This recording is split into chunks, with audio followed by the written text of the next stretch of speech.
Okay. Well, that was literally on the dot, which is nice. So welcome, everybody, to the APCHA, Aspen Pitkin County Housing Authority meeting of now February 17th. That is going at an alarming clip.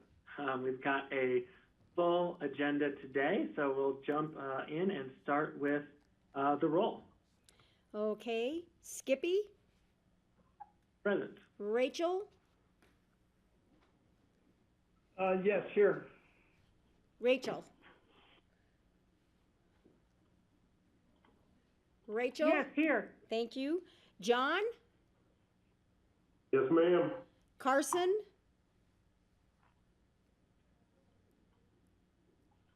Carson? You're on mute. Carson? Okay, we I think there's see something wrong with his his speaker, his microphone. Yeah. His microphone Carson, we might be can't hear. And Kelly? Yes, I'm here. Okay. So we are missing Francie and David. I know David is going to try and join around 5:30, 6 o'clock.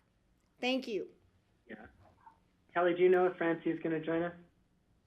She's going to try. We left our board retreat after 4. She has the long drive and traffic up town to get back to Carbon Hill. Got it. Okay, great. So if we see them in, we'll mention it for the record that they are officially back on. Carson, can you do a sound check? Can you hear me now? Can you hear me now? There we go. Yes. Okay, awesome. Cool. So we are all here and accounted for. We'll start this meeting with public comment. I know I see Lee on the line, and Cindy sent an email that we did have at least one other. So no particular order, but if you could just unmute yourself, state your full name for the record, and then 3 minutes is the time we allot just for fairness of opportunity, and I'll keep an eye on that. So whoever wants to go first, please speak up.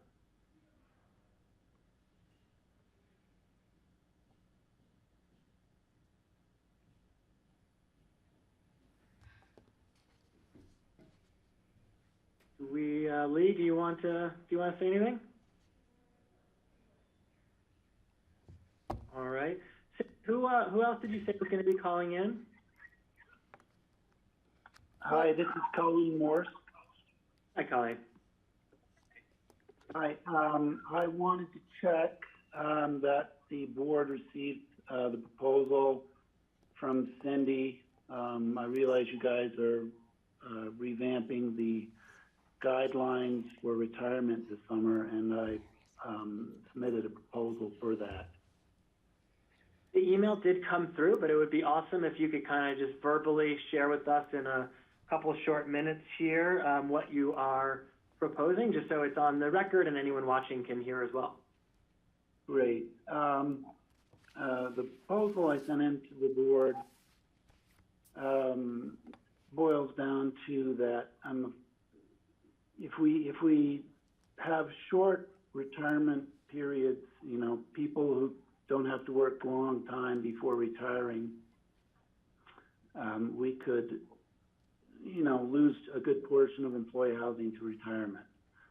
I feel that the guidelines should be changed so that people who have been working in the Valley in Pitkin County for at least 10 or minimum of 15 years to qualify for retirement and living in employee housing at least 10 of those 15 years, and they should be able to retire at the age of 65, regardless if the federal retirement age shifts or moves.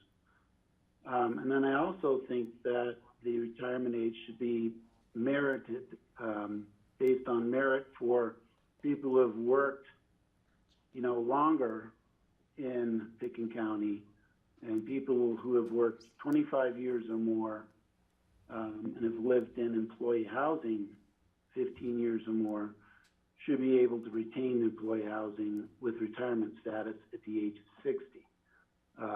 This just gives a benefit to the people who've worked in the valley longer and have put in their dues.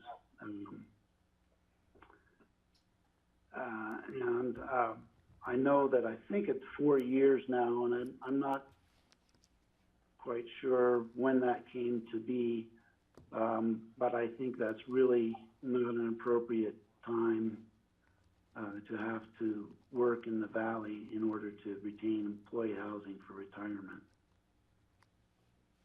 Thank you so much, Colleen. And just as an FYI, this board does have on its schedule this year to look at raising that, and has done is currently doing a little public outreach to check in with the community on that as well. So thank you so much for bringing this to our attention.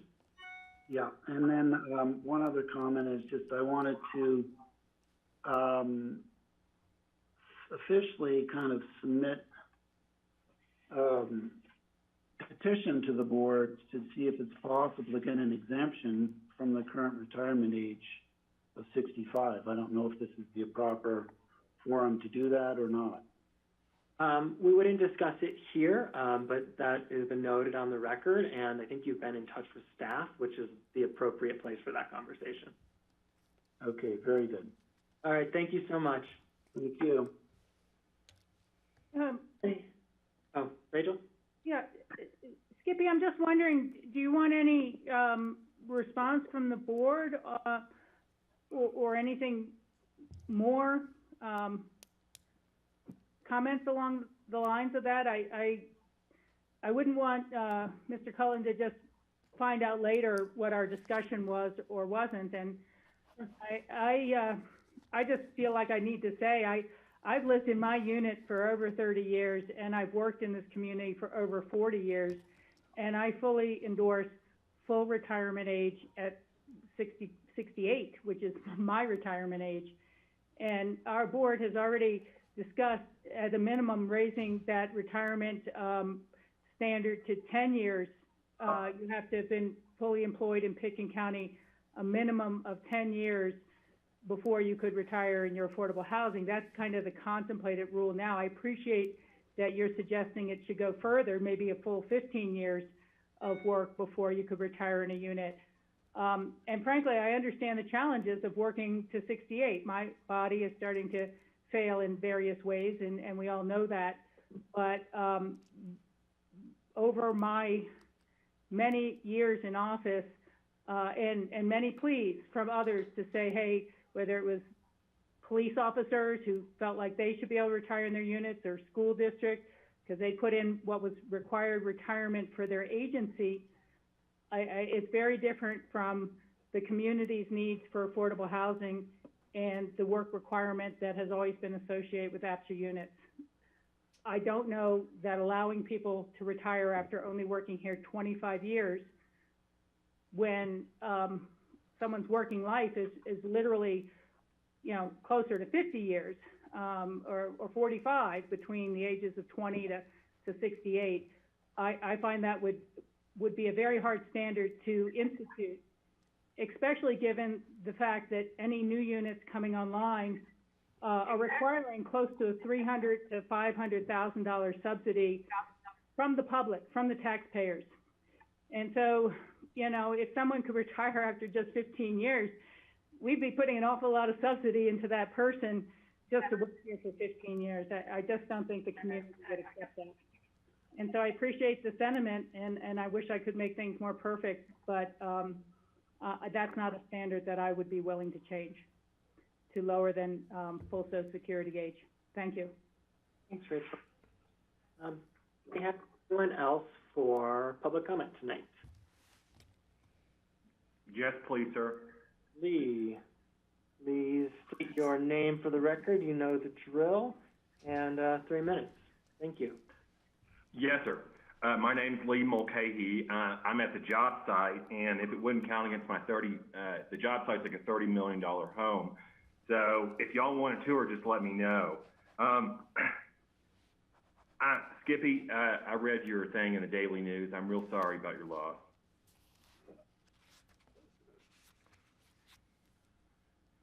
it was a really beautiful tribute. My father was also, Rachel knows, was my best friend, and he had a very, very similar life story as your grandmom, and I'm real sorry. I have a question. Why is Tom here? This isn't a Q&A. No, it's not. Okay. If he's here because it's Sonia, I don't know if Tom wrote that resolution, but it says that you guys were respectable and considerate to her.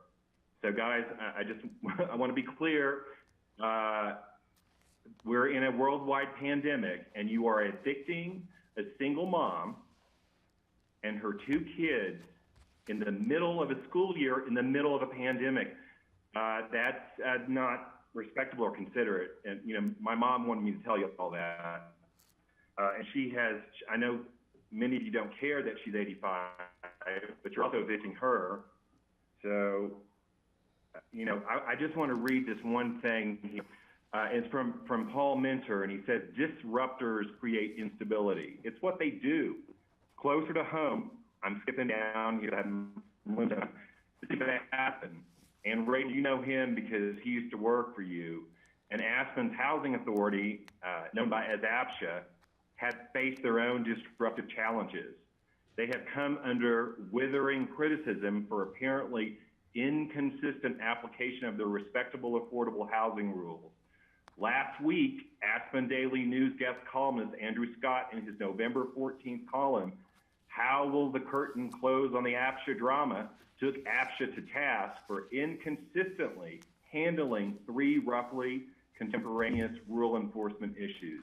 The Diane Kepler, Sonia Balderdak, the single mom that you're evicting, and with her 2 kids, and notoriously long-brewing Lee Mulcahy matters. So the headline on that column, and, you know, we're a community. We can be out love. Lee, you've got 30 seconds, and you're also breaking up a bit. So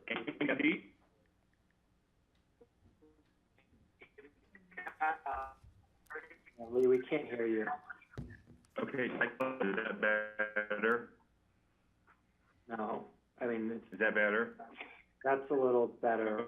Okay. Yeah. Well, I could call my phone if you want. Yeah. The drama unfolding with APCHA attempting to evict people from no.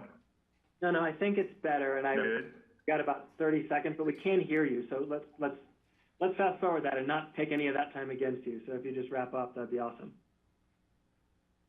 Yes, sir. So the drama unfolding with APCHA attempting to evict people from their homes during a pandemic is an astounding failure to deliver justice to the community they serve. I'm quoting Andrew. This includes a mother of 2 who the housing authority itself does not contest was a worker in the valley who needed affordable housing, but who didn't have enough supporting documents to prove she worked a sufficient number of hours. Friends, enemies, community members, do not evict this woman and her 2 kids right now. Compromise and rent the home that she bought from you. Same deal with us. We are a community, and we need to be coming together in love, not war. Thank you. I appreciate the time. Thank you. I appreciate it, man. Thank you so much. Good luck out at that job site. And tell your mom we say hi as well. All right, is there anyone else for public comment? Not seeing any, so last try. Okay, we'll close the public comment section of this meeting and move into executive director or staff comments. May I share my screen? You sure may.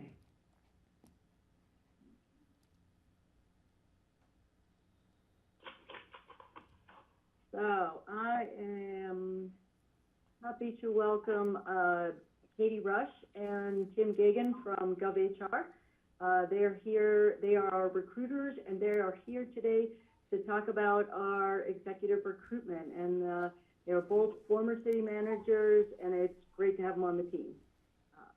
So I'll hand it over to you, Katie. Thank you, Diane. Want to just say thank you again for engaging us, and we're excited for this opportunity. A little bit about me. I was a village manager, 2 different towns, both in Illinois, different populations, different type of constituencies. One was very close to the city, but a historic landmark. And the second community was a fast-growing 32,000 population out more in the western burbs of the Chicago area. I have about 30 years or so under my belt as a city manager, 33, and have been working with GovHR for about 4 years. So that's just a little bit about me. I'll turn it over to Tim, and he can tell you a little bit about himself. Good afternoon. Can you hear me okay? Hear ya. Hi, Rachel. I haven't seen you in a long time. I'm Tim Gagan. I'm a retired manager from Breckenridge. I was 17 years in Breckenridge, 40 years in management, 26 or so of them in Colorado. And now that I'm retired, I mostly volunteer, but periodically help GovHR with some recruitments, particularly here in Colorado, given my experience and exposure here. My other part-time job, which is also voluntary, is as a senior advisor for the city managers here in Colorado, which I do across the whole state. My particular experience, obviously, in housing comes from Breckenridge, where I was responsible for developing and implementing the housing program in Breckenridge. And in addition to that, I sat on the Joint Housing Authority Board between Summit County and our towns here in Summit County, and was also on the executive committee and was responsible for overseeing the day-to-day operations of the housing authority. So hopefully I bring a little bit of that exposure and knowledge of Colorado in helping you find the best fit for Aspen. Thank you. Thank you both. You've seen all this slide ad nauseum since September or October, and the new parts are in blue. Actually, you know from the last meeting that we launched in mid-January. Katie and Tim are here today. Thanks for coming. And the application deadline is this Friday. So Katie, will you give a quick update on where we are in application? Sure, absolutely. You've got right now 20 applications in the pool. We continue to do contacts and both from email, phone call, LinkedIn, to other candidates who we know and who might be interested in this position, and continue to pull people in. I suspect that we will have maybe another 5, maybe 10 more by Friday, and we will go through and screen those individuals. We will take the cream of the crop, and we will spend some time doing some background work on them, and we will spend an hour at least doing a video screening with them to talk about their qualifications. The best of the best will then come to you as a group, and we will, with Diane's assistance, narrow that field and identify those folks who we're going to interview. And those interviews hopefully will be in late March, early April. I think that's the target timeline that we're looking at. And we'd like the board involved in those interviews. The process is very vigorous. We do a Google search to make sure there's, we know what everybody else in the world would know about that candidate if they are going to Google them, which these days everybody does. And we will do some reference checks actually before they come to you as a group. So we like to make sure that people are the right fit. I'll be in consultation with Tim in terms of vetting those candidates and making sure that we get the right person to you. Any questions you might have? Katie, let me just add before, and I thank you for opening up questions. Let me add beforehand, we also have Courtney DeVito on the phone. Courtney's our interim HR director, and she's she and I are tag teaming on this recruitment, and I'm super happy to have her on it. Courtney and I are in the process of getting pretty close. We had about 18 hours of interviews for the Wheeler board last week in the executive director position, and we'll be bringing some of our favorite parts of that interview process to this, and Courtney and I will be meeting with Katie in the next few weeks to lay out exactly kind of the timeline as well as the board's involvement. As you know, the IGA does specify that the county manager and the city manager hire this role, but that being said, we very much want to involve the board, and even though it will likely be probably all virtual, although sometimes at the end you still bring in candidates, particularly if they're from out of state, so they get a sense of the community, or at least get a sense of what it's like here. But I'll be communicating that in future board meetings. So with that, what questions do folks have for Katie?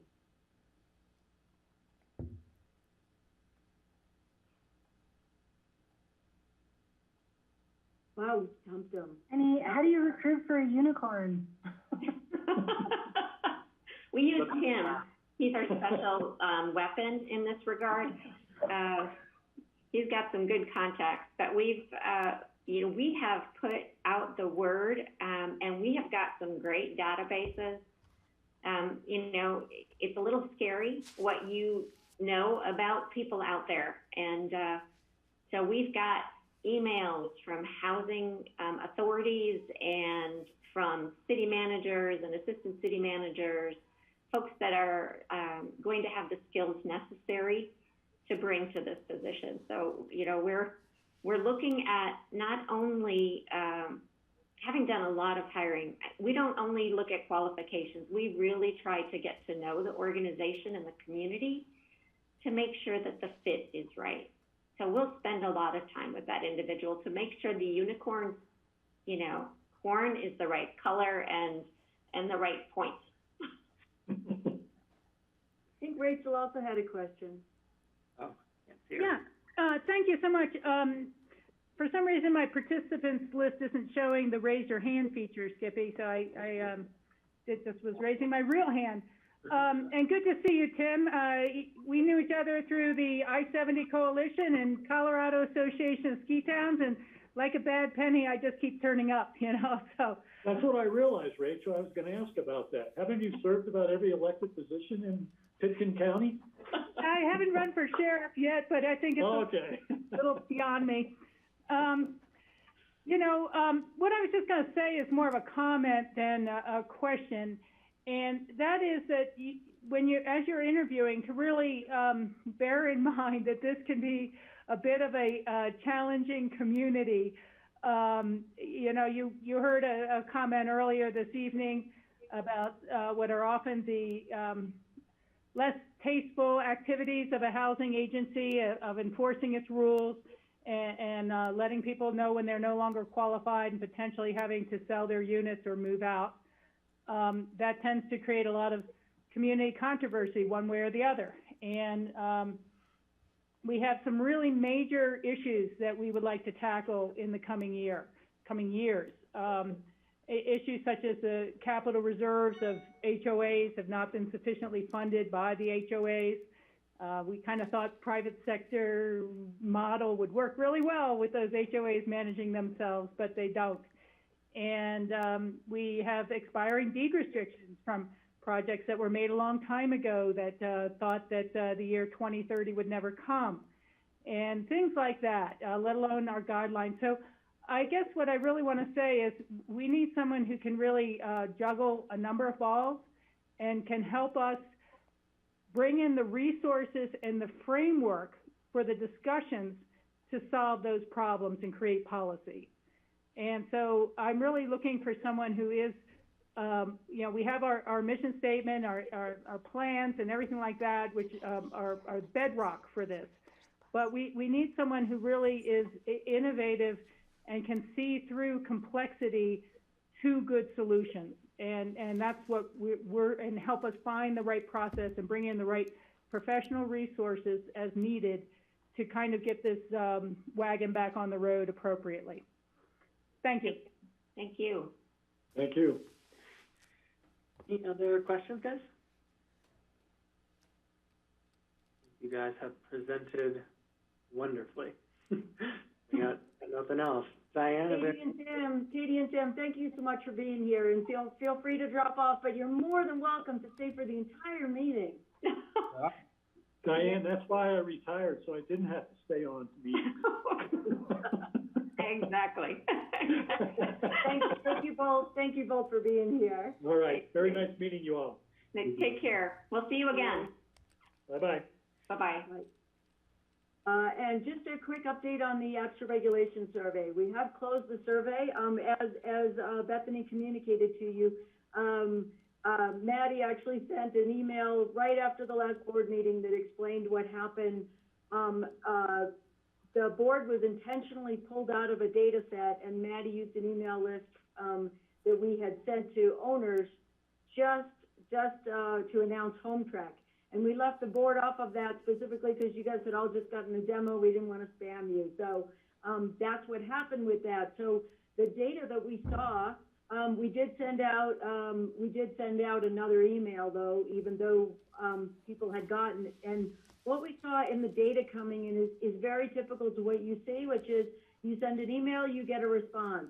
You send a second email, you get a bump, but a little less response. And then you send a third email and you get a tiny bit more response, but you're pretty much done at that point. So the data, Bethany is working with Karen Harrington on processing the data, and we expect to bring it to the March 3rd board meeting, and we say tentatively in case something comes up. Great. And I do want to say, just one perspective on the data set may not be giant, but in particular where we can tell you these are APCHA owners, these are APCHA renters.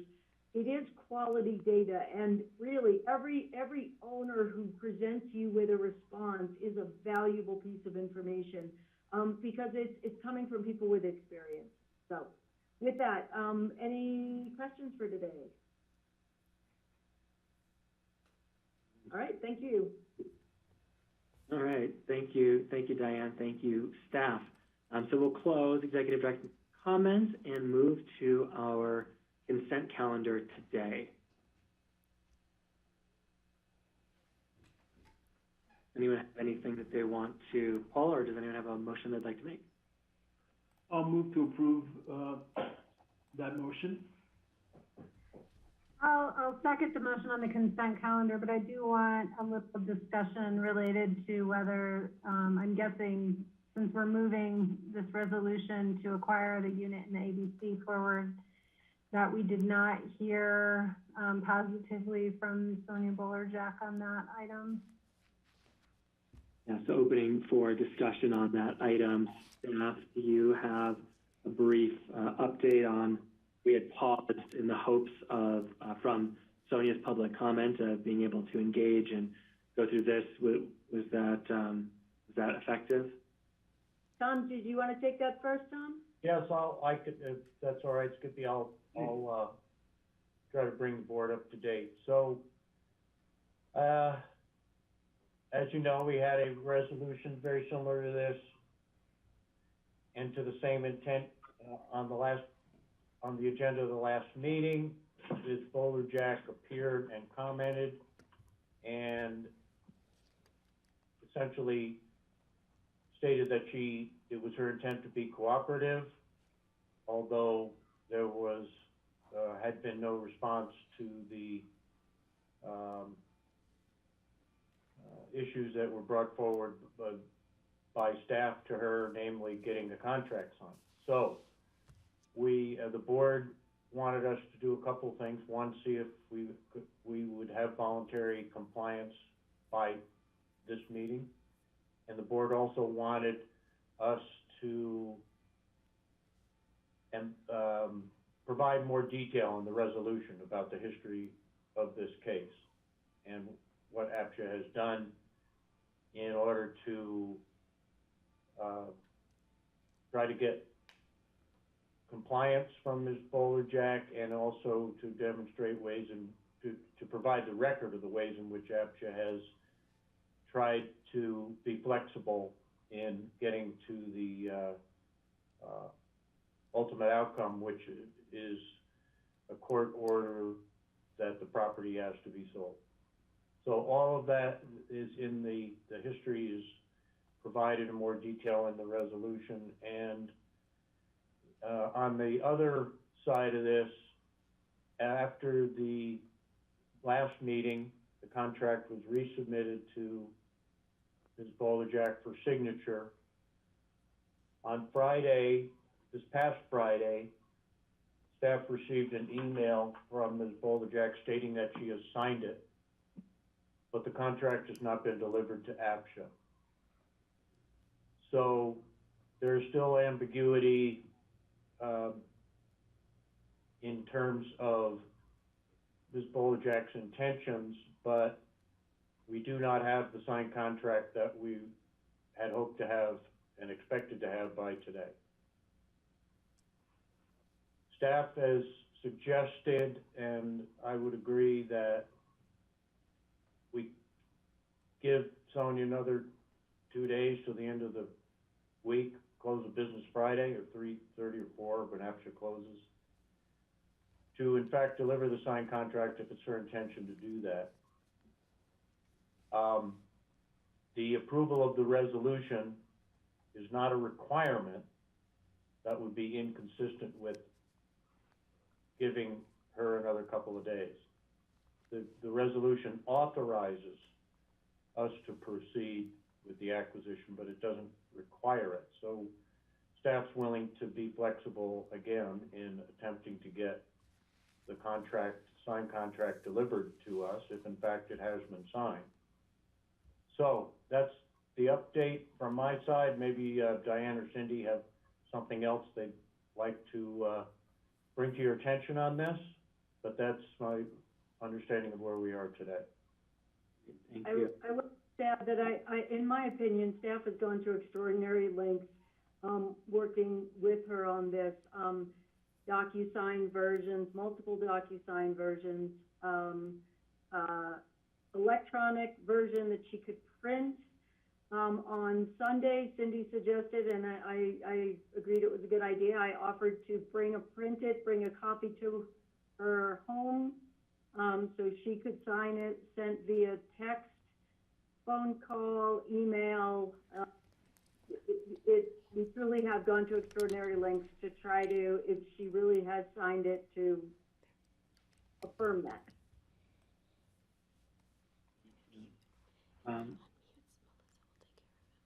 I have one question. I think that others may have questions as well, but I heard Tom say that there's remaining flexibility still. When's the hard stop for that? What is the date by which that flexibility vanishes? That was Friday at 4. Last Friday was the date we gave her, and then we gave her another extension and another extension, and we are suggesting yet a further extension. But what is this last one? That will be the last one. Friday night. That's Friday. We'd like it to be 3 o'clock on Friday. We think that's reasonable. Okay, thank you for clarifying. Rachel, do you have a question? Yeah, it's more of a comment. I don't know if anyone else has this, but I'd love it if we could actually put like the consent calendar on the screen when we're discussing the screen, consent calendar too. Sometimes I can go into City Hall, but then an IT tech has to wait there for 2 hours to take the second computer back for me to have both of my computer. I can see all you guys, but we can't see the consent calendar, and no one's printing packets anymore. So, I just, and maybe it's more of a protocol for future meetings, but when we discuss the consent calendar, it'd be nice to be able to have it on the screen for the public and everyone else that we're discussing it in front of. Just a comment. Thank you. Rachel, I use an iPad to follow along, separate little computer. I can pull that up. I'm supposed to have another screen. The computer's back at Apple, which is why I can't see any of your beautiful faces, only your... I know, but the thing is, neither does the public. The public hears us talking about consent calendar, but it's not on the screen. And Yeah, it's they'll recorded. probably share their screen and show it. That could be an option. Yeah, I just think we should work on that protocol there. Thank you. We will work on that, Rachel, By the way, for the next meeting. Slightly off topic, but it's Rick's birthday, and I forgot to mention at the top, happy birthday, Rick. You look far younger than your years, and I just want to say happy birthday from the whole crew. Thank you for those wishes. Does anyone else have questions for staff or comments before a vote? I see your hand. I'll just check it in with these guys first. Yeah, just for perspective on the timing here, okay? It's been 6 months since APCHA was granted a judgment in the lawsuit and it was entitled to take, entitled to fulfill the judgment of the court and require the conveyance of property. So we've been in a 6-month process here, okay? I just want you to have that perspective on it. Any other comments or questions? Okay. I am going to make one last comment, and I'm sorry, guys, but I don't get to vote on this, so I don't have a vote in the comment. I just want to bear in mind, again, the qualified buyers who are waiting to close on this unit and who are watching interest rates feverishly, I'm sure, to make sure they get the lowest one they possibly can and not have to pay an extra premium every single month because of this ongoing delay. Thank you. If no one else has anything, just before we take a vote, I just wanted to, kind of say something as well. Just for me, personally, I guess for the community as well. We've heard the comments about how difficult this is for Sonia and her family, and I just want people to know, like, that is not lost on us. This is an incredibly difficult and regrettable thing to all of us. Sonia's been a community member her entire life, and it has been all of our goal to try to find a workable solution, and in fact have been through several iterations of doing so, and unfortunately, that hasn't worked out, and this board has the responsibility both to go to these extraordinary lengths for the individual from a point of compassion, but also to enforce the rules and regulations so that this system is fair and available to everybody. And it is, I think, only from a place of a really heavy heart that this decision is made. And there is a pre-existing process for Sonia and others to petition to get back into this system as life circumstances change. Sonia's taken advantage of that in the past, and speaking for myself, I hope that she does in the future, and because of changes, she'll be successful. But unfortunately, this is where we are. I didn't serve on the board that reviewed this, but I serve with the board members who did. Trust them implicitly. They are good and well-reasoned people, and for that reason, I'll support them. So I just wanted to say that. So if without any other comment, I would ask staff to read a roll to approve the consent calendar with the first and a second already made. Okay. John? Aye. Skippy? Yes. Carson? Yes. Kelly? Yes. Rick? Yes. Thank you. So we'll close our consent calendar portion for the day, and we will move into, hey, look, our first regulation alterations. I say alterations because we're looking at additions, not changes.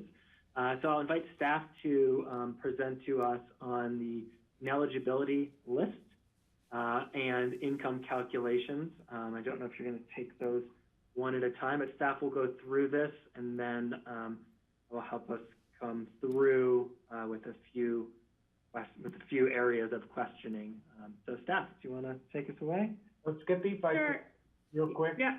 Staff thought that at this point, it would be all right for me to leave the meeting. I will stay if the board would like me to. Go forth and enjoy your evening. Thank you. Thanks, Bill. You bet. Good evening, everyone. So tonight, staff is presenting two documents that we are requesting to be included into the APCHA regulations. Those two documents are the APCHA's ineligibility list and the rules behind that, and income calculations. Both of these documents have been used internally for quite some time. I can't even tell you when they were put into place, but they've been used in our internal staff procedure manuals for how we add someone to the ineligibility list and how that process works. Prior to the hearing officer, it would go to a special review committee, and the income calculation is how we have always calculated someone's income to determine what category they fall into. Tom, he just signed off, but has requested that these be added into our regulations. Mick Ireland, the hearing officer, requested that the income calculation be included as well, and Tom very much agreed based upon a hearing we had last fall where an applicant didn't fully understand how an income was calculated, and so he advised staff to get it into the regulations. So both of these documents that I hope you had a chance to look through are how we have always been operating.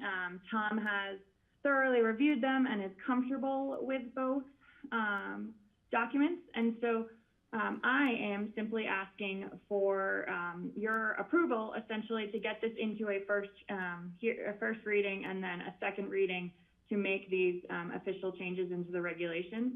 I am happy to answer any questions about either documents or go into more depth about either of them if anyone has any questions. Thank you, Bethany. Any questions? Kelly? I would just ask that we separate out these discussions, I think would be helpful. Yeah, I would agree. And if we could start with the ineligibility list, just because it's first, that would be great. Sure. I'm going to make the same request that the public viewing this cannot see the documents we all have in front of us. And so I am happy to share my screen if someone gives me hosting. Yeah. I will do that now. Thank you.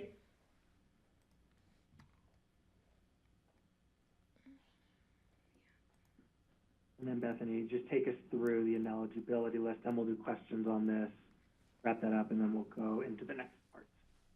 And you have a screen to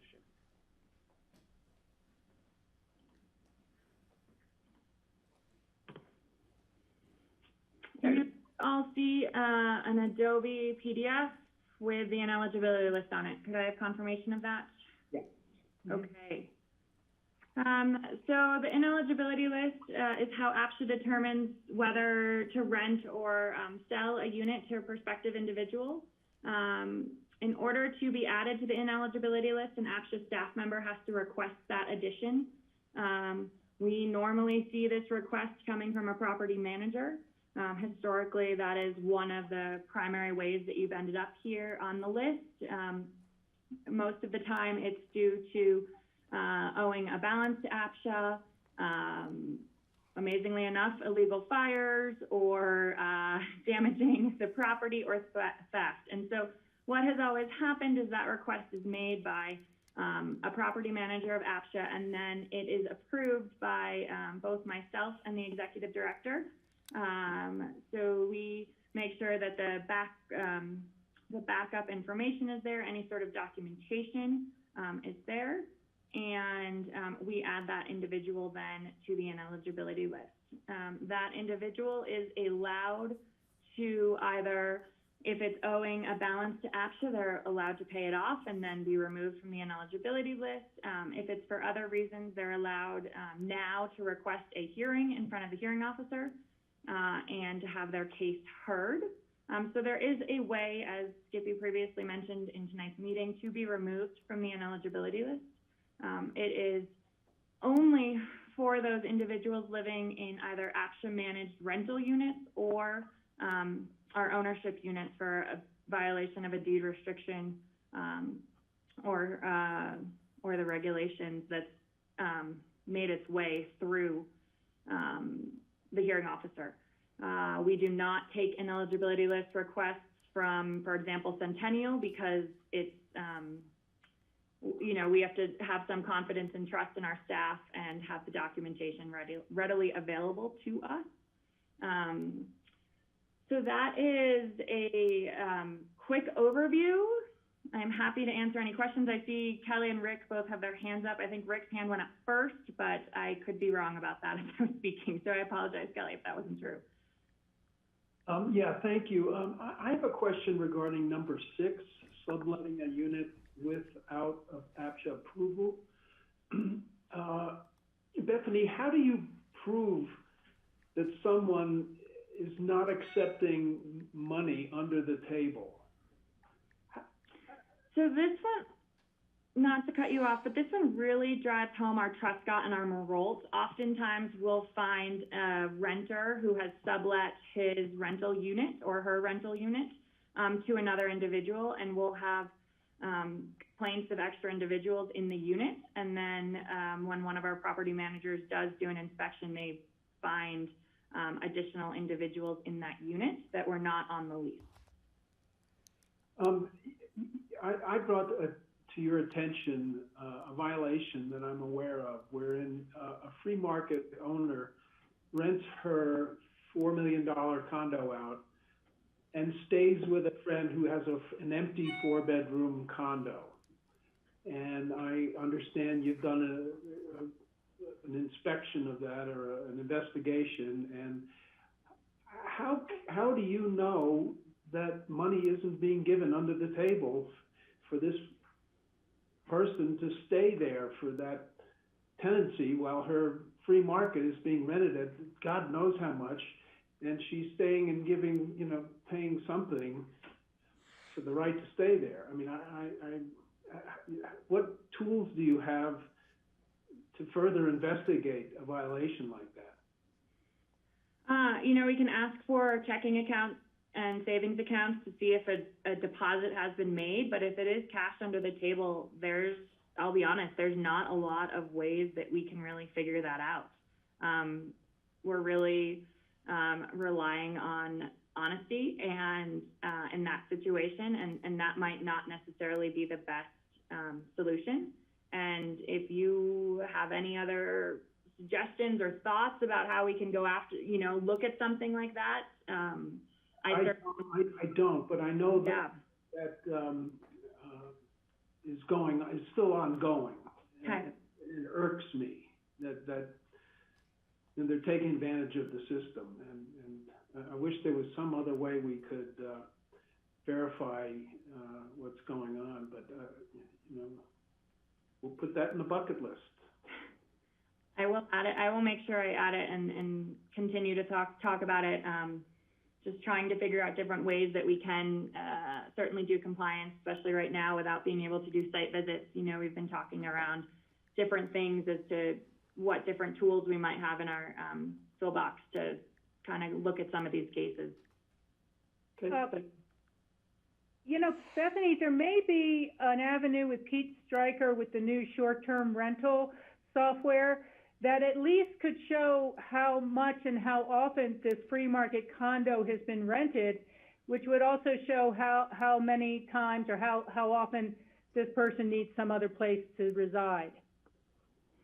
We can look at that, Rachel. I will say, just on that note, the short-term rental software has been up and running, and we did not find any APCHA units in the city, so that was great news. Just for the record, David Loughran is now in the meeting. Hey, David. I'm happy to take your question. Yeah, thanks. This makes sense to me to move this into the regulations. I wonder if we should be aligning this more with our violation schedule. You know, to just, I guess, instead of having sort of separate enforcement documents and policies, if we call it into our violation schedule, we're like, hey, once you reach, you know, level 3, like, this is where you get put on the ineligibility list. Or, you know, if you reach it to 5, you're on the ineligibility list, you know, because we've already sort of done the work of, like, looking at what are more egregious and things like that. And I think that would align here. I just think it might be more straightforward for the public and maybe for enforcement staff to combine those two. And let me know if I'm missing something in that. I think that's a great idea, and I'm certainly happy to talk to Tom on some of that. Some of our rental violations wouldn't necessarily end up in the pipeline for a hearing officer, and so I can work with Tom with somehow including it in sort of that same area, and maybe it's we get to remove some of this list, and some of them that are very much lease violations for APCHA managed properties have to stay separately called out, just because most of the time if it's owing money that doesn't end up at the hearing officer, they usually either pay it off or don't rent from APCHA. But I think it's a great idea. And just to jump in to add a little bit of context with these two, these are kind of things, and we've heard from the hearing officer that she really wants to make sure that all our policies are published. And so the desire here, and for example, Kelly, your idea is a really good one, but to make that change, we'd have to go do work and then bring it back to a later board meeting, versus where this is currently the policy we're operating under, to get this into the code and then bring it back, if the board's okay with that.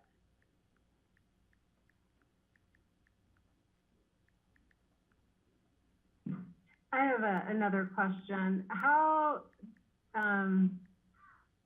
where does this, for example, if somebody's on the ineligibility list, are they prevented from subletting from someone in APCHA in the future? You know, how does that work, I guess? So once they're on the ineligibility list, Tom and I have talked a lot about this, and they're basically not allowed to rent from APCHA's inventory or to purchase in APCHA's inventory. If Centennial or Castle Ridge or the Heatherbed or another property wanted to present them as a applicant for one of their units, we would allow them to rent. That property's done their own background check or chosen not to, and so it's up to them to kind of do their due diligence. This is really protecting APCHA's interests. For example, there's a lot of folks on the list who owe $5,000, $6,000, $7,000, $8,000 from a rental standpoint, and we certainly wouldn't want them to move back into one of our units or purchase a unit knowing that there's such a large balance owed to the, you know, the city if it's a Truscott unit, for example. So will that be the case too for any APCHA administered ownership unit? Yes. So if someone is added to the ineligibility list, they wouldn't be able to purchase, or you're asking if a renter that was on the ineligibility list ended up in an ownership unit? Or an owner. I guess I'm just thinking, like, you know, does, like, the county's Basalt Vista units, you know, they're sort of, they accrue to the county's sort of inventory, but APCHA manages the application on their behalf. Like, how does that work, you know? So in that case, when their application were to come into APCHA to be, for Basalt Vista to be entered into that lottery, we wouldn't approve them because they were on the ineligibility list. They could certainly petition to be removed from the ineligibility list, and the hearing officer, you know, would make that decision. If it was an ownership unit, for example, if you wanted to bring in a tenant that happened to be on the ineligibility list, APCHA wouldn't say no, because it was your choice to bring in who you would like in your unit if you were just renting out one bedroom. This is really to protect APCHA's interests from a rental perspective and who can basically purchase based upon past history. So So just a couple other circumstances, so something like North 40 that doesn't always enter into the lottery, you could have a person on the ineligibility list that could then go buy in the North 40. So we wouldn't approve them because they still have to submit a qualification packet to APCHA. So they would not be a qualified buyer, and wouldn't be allowed to go through that process. Okay, but then someone like, say Sonia Bellerjack, she could rent from an owner that owns A.P.C.H.A housing. Correct, she could. Okay, thank you. I have a couple questions, if no one... Rachel.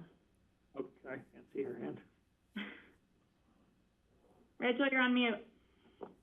Sorry, I saw Kelly and Rick raising their hand, but my screen next to participants just doesn't have a hand feature right now. This is really a question for you, Bethany, to take back to Tom.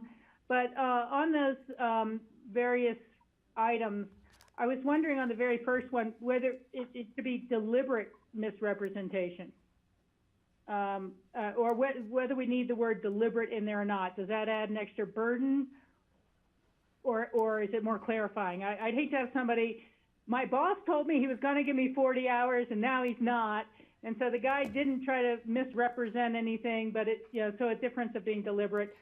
And then on extra tenants, you're, I imagine, able, again, it's a complaint basis, but you're able to look at, hey, it was X Games weekend, they had a friend stay with them on the couch is different from someone who's moved in.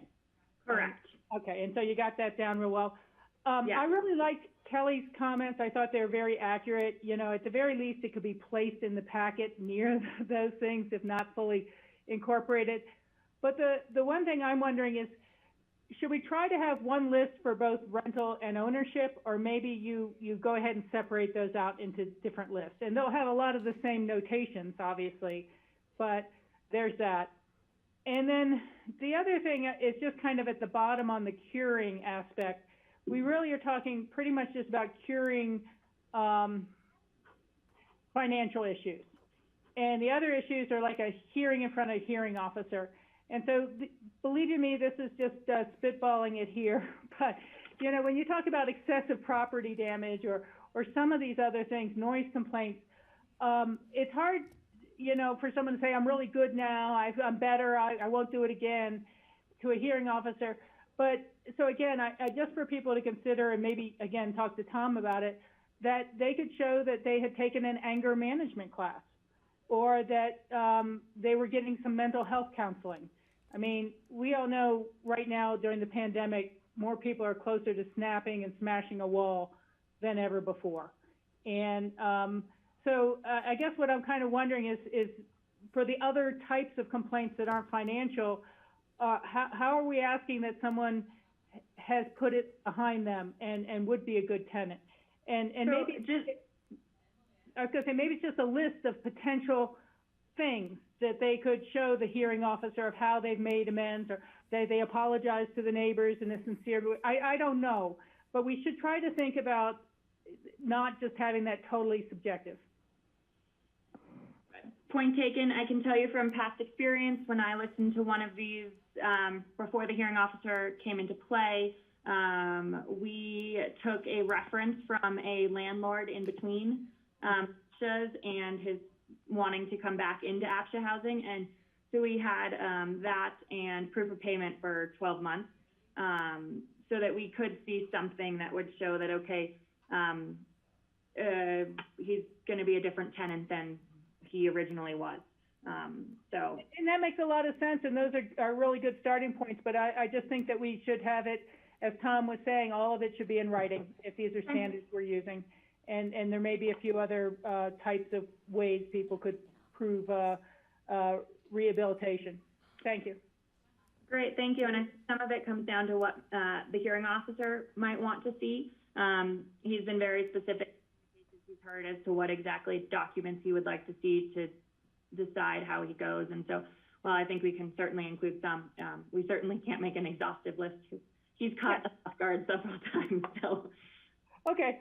Thank you. And Rachel, I do think it's a really good idea, right, to give people ideas, but I think that's probably better done in conversation with Bethany, because we actually don't want to limit people, right? And I think the other point to make, in talking with Bethany about, you know, how hard is it to get on the ineligibility list? And it's not an easy task, right? You have to have a lot of money outstanding, or, you know, the people who roasted a pig in the Mesirow unit and burned a hole in the floor that you could see through to the unit below, that earned them a spot on the ineligibility list, right? It's not, Yeah. It's not something, you know, one of the things that I've learned about APCHA in the past 6 months, and I think you heard Skippy say this, is APCHA has a heart and a soul, and it's APCHA's interest to keep people in property, and nobody at APCHA likes to deal with these. You know, Diane, I agree with that. I'm more than happy to let it go, but I really am nervous and want to avoid any of the type of letter we heard read to us yet again by Lee, where someone can say, this person got this and this person got that, but where was the standard that you were using? And I wasn't meaning to say it would be a mandatory list or a checklist or something, but to say you can demonstrate good faith by doing, you know, and leaving it as such as, but not limited to, and give people ideas about how they might get back on the good list if they really are serious about it. You know, a lot of people get on some sort of probation in their work and they end up with an anger management class or some sort of program towards that rehabilitation, and that's all I was going to suggest. Thank you. I appreciate that, and just to echo Diane's comments, I think we've added 2 or 3 individuals in the past 12 months, so it's not a heavily used list, certainly. So there's no other questions. Yeah. Kelly, sorry. Well, yeah, that's okay. I mean, I do just want to follow up a little bit because, you know, the enduring nature of this list seems important, you know, and I'm a little concerned about how it gets applied because, you know, and I'm taking sort of the opposite tack here, where why would we go through all this enforcement compliance effort with an individual and then allow them to re-enter the system by renting from somebody else who maybe has no idea of this person's background and failures, and you know, and then we're more removed from being able to address any potential, you know, compliance issues or failures on that person's behalf. So I guess I'm a little concerned about, we're going to put someone on this ineligibility list to be able to rent from APCHA or to buy through APCHA, but they can go rent from some other sucker who has no idea, you know. So I'm concerned about that. That if they're ineligible, that maybe they should just be ineligible, because that not only protects us, but that it protects other people in our inventory too. You know, I could see how that could go sideways. Yeah, and let me reach back out to Tom and have further discussions with him tomorrow. I know we've talked about the legality of doing a flat ban and basically saying this person can't even rent in. I keep using Centennial just because it's not managed by us, but we certainly approve it. We can't do that flat ban, but I don't think there would be a reason, and I don't think it's ever happened, but I think that if it came to an ownership unit, we could say, I'm sorry that this person's on the ineligibility list, they cannot rent from you. And I think that would be a great step to take. And Cindy, I don't know if you can jump in and just speak to it if that's ever happened prior to my tenure, where we have had someone ask to rent from a owner. We have not had anything like that in the past.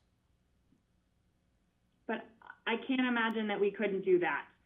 It just has never come up, but that I think would be well within our purview. I think I'd have to really talk to Tom about whether we could say no to someone else. With the home track system, I will say that whenever anyone creates an application, it flags them right away if they are on the ineligibility list, so that staff is aware that they are there.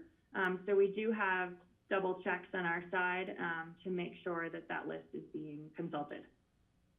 But I think it's a great, I don't want to keep saying I think it's a great point, but I do, and I have added it to my list right here to kind of touch base with Tom tomorrow and try to figure out what we can do for next steps.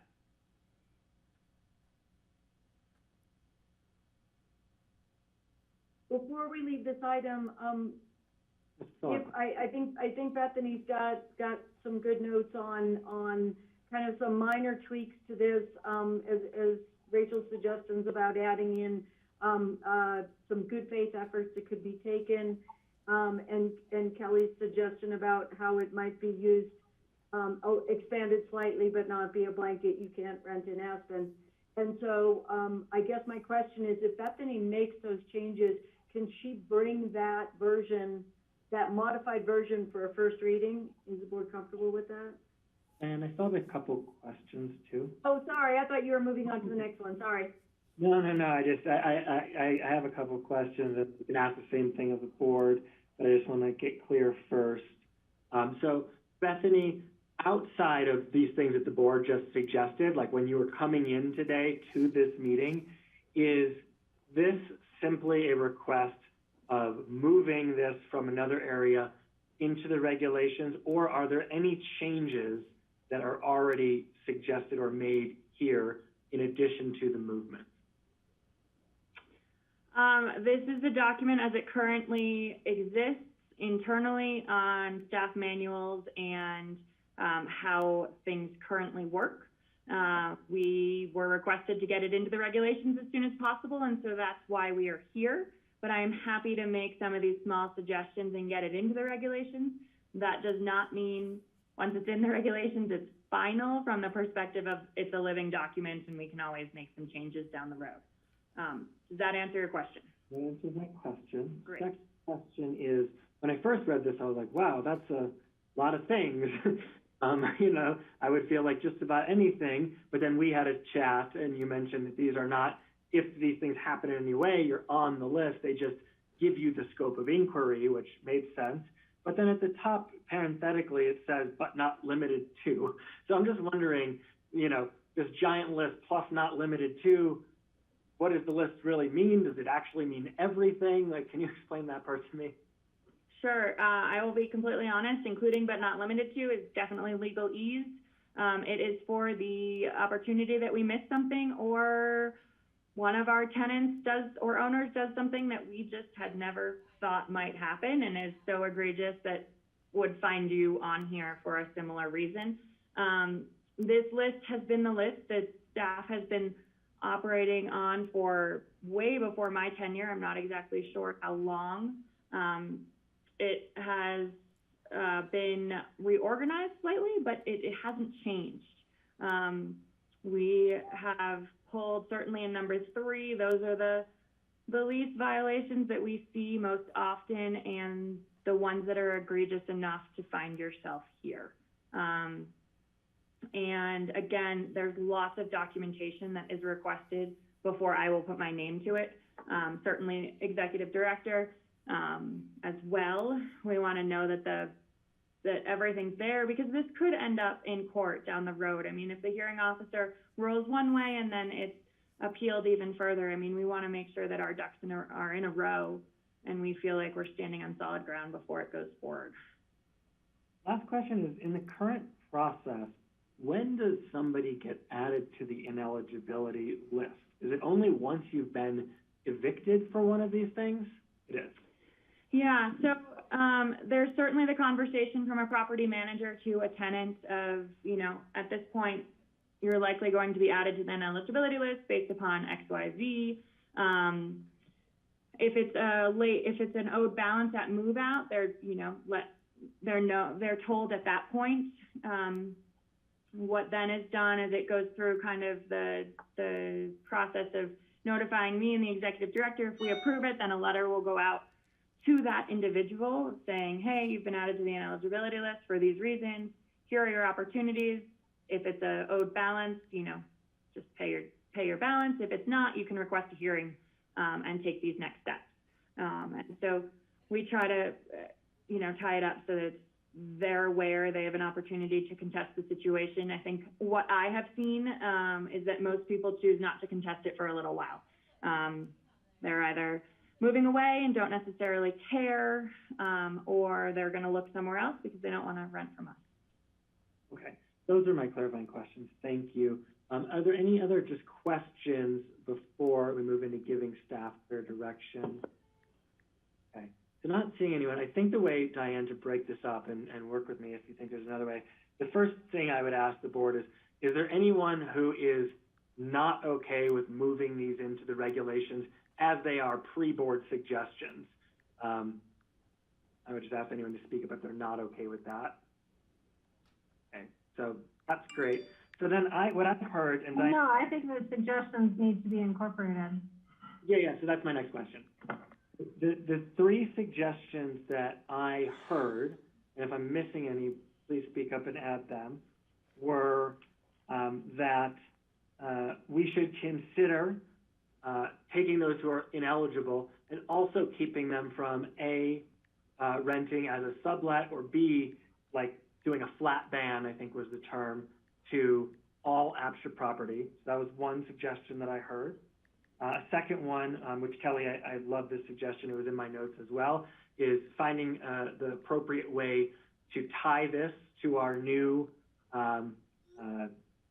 regulations and fine schedule so that these things are married and clear. And then the third from Rachel was creating a list of curative tactics that have been used as, I guess, a guide for future people trying to get back in. So did I miss any, or were those the three? Rachel wanted to add the word deliberate before number 1, I believe that. So I have that noted in my notes as well, but. Only if Tom thinks it's appropriate and doesn't screw it up. You know, and maybe that last one, Skippy, could be expressed a little simpler, that I would like to find at least something within the document that talked about how to cure non-financial matters. Sure. You know, it's just a let's look for that and let Bethany and Tom try to talk it over, yeah. And the hearing officer and Diane. Okay, great. So, so the question then is, do we want staff to try to work on and include those in what comes forward, or how do we want them to approach that? And Kelly, if you want to jump in, I know you have thoughts. Yeah, I mean, I think the prohibition stuff should be ironed out in Rachel's added language. I think incorporating this with the fee and fine schedule can happen at a later date.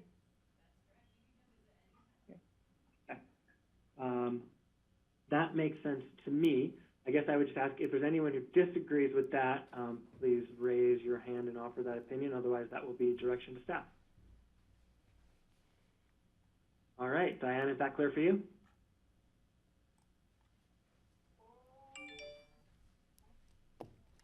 Diane, you are on mute. Oh, I did the universal symbol for yes. But no one can see you because we're on screen share. Oh, we're on screen share. Got it. You actually can set up, I see everyone on the screen. I've got, you can set up a version where the view is, it's called side-by-side gallery. It's up in the upper right-hand corner, if you don't have that. Thanks.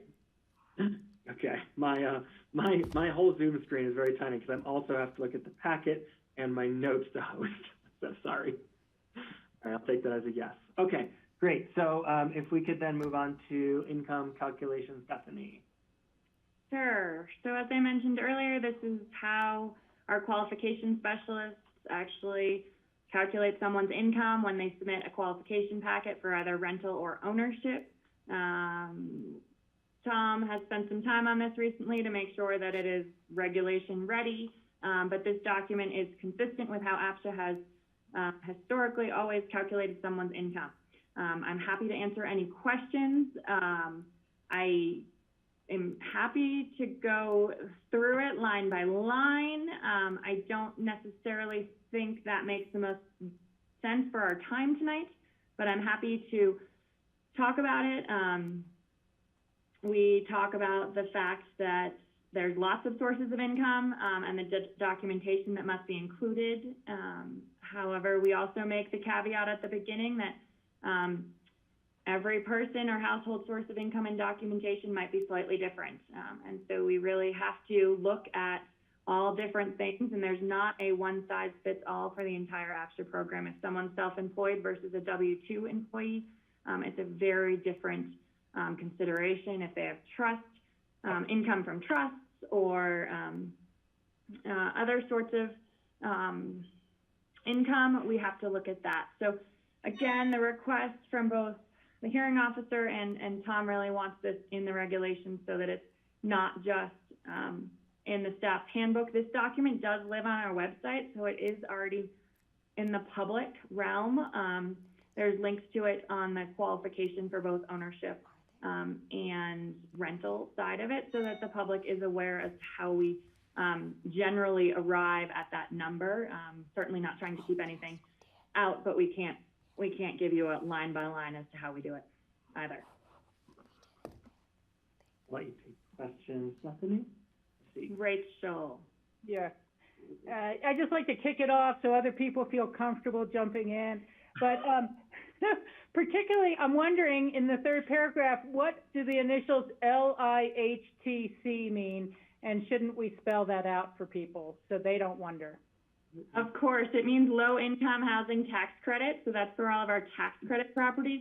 Tax credit looks at the forward year, whereas APCHA looks at historical 2 years. Tax credit, we have to calculate an estimate for the following 12 months. So that's why there are caveats there. But that is a great catch, Rachel. We're so used to that, so I will make sure that that's spelled out.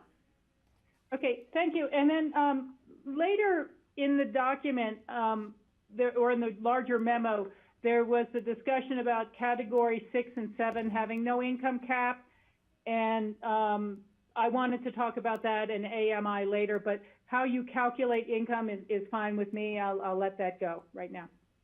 Great. Okay, so I see Kelly's, I think her hand went up first, and then John's hand is up. Thanks, yeah, I guess I have two things. Just say in here somewhere that all sources of income where they exist on this list will be included. Yes, it does, but we can make that a little bit clearer too if that's the request. Yeah. And then, just with bullet point 2 about the self-employed, I think we can get rid of like the narrative language of it not being easy to calculate. I don't know that that needs to be in there. And maybe just bullet that out a little bit. Because it's a little unclear to me, like, okay, so what are you starting with, and then what are you adding back in, and, you know, is there maybe just a clearer formula or narrative formula that can spell that out? Because that's a sticking point for us. So I think just in our transparency efforts, like being as clear as possible on how self-employed workers' incomes are calculated, you know, just lets us tell our story a little bit better about how that's handled consistently, even if it is tricky to do. Great, and I will say that in our regulations, as they are right now, there is a whole section on what type of documentation we would request if you are self-employed. We tried to make that clearer as well, so that people have understanding that a City of Aspen business license, for example, is required if you're claiming a business located in town. So things like that. So that's great, and I can work on spelling that out and making it a little bit more clear on paragraph 2. John. Well, that's kind of where I was going too. So a lot of this, you're pulling this right off of a Schedule C, correct? Correct. Some of this, you know, the add backs, I think some of it are legitimate business expenses for some of these people to run a business. And, you know, and I don't think you're handling rental income the same way that you're handling the add backs on the self-employed. It's almost penalizing the self-employed. You know, we're adding back depreciation, so you're putting them in a higher category all the time, right? Amortization. They may have a truck that they've got a 1099 subcontractor working for a GC may have all these expenses that he's putting into his 1099 to lower his tax liability, but they're legitimate expenses. The travel expense, you know, he may need to travel. Capital equipment, you're adding, you know, buys a tool or something or a printer for his office. even home office stuff where we're adding back in, is that really fair to that guy when you go down and look at rental income and it's gross of the lease? But you're not, your gross amounts, less utilities, maintenance, so you're subtracting those things to own a property outside of the valley, whereas you're hitting the same small business guy for those same type of expenses to increase his income cap, right? So then he qualifies for, instead of a category 2, it might be he can't qualify for that category 2, it's a category 3 because of legitimate expenses for his business. I think those are valid points. I think they're open for further discussion. Certainly with this group, or internally, while we try to figure out how we're calculating income, this is how we've always done it. So if folks want to make changes, happy to have those conversations. I certainly want to make sure our qualification specialist, Julie Kiefer, was present. Just so that we could have her in, because she looks at the tax returns on a daily basis, so she can give you better insight as to what we see, and really talk us through that. So while I don't necessarily have an answer specifically for you, I think it's something we can continue to talk about. And if, folks who have a better understanding of what we should be not adding back in, for example, I'm happy to continue that. And I do see Cindy's hand raised, so I want to let her weigh in on. Thanks, Bethany. Probably have some good pieces of knowledge. And a lot of this stuff, we worked with the banks, and we asked a lot of the banks what they add back in. And this is where a lot of that came from, John. But Cindy, to that point, one of them, you're calculating cash flow. So the business, the self-employed, you're calculating that guy's cash flow, right? If I were to look at a self-employed individual, I go, well, how much money does this guy make? Well, I'm pulling up his tax return, and I'm going to do a debt-to-income calculation, and I see his Schedule EC, and I see that he's got a truck expense, and I see that he depreciates part of his truck, but he's also got a truck loan on that truck. I'm not going to hit him twice in the debt-to-income calculation for that truck. I'm going to add back the truck expense, and then I'm going to deduct it on the debt-to-income calculation. The rental income, you're calculating net income.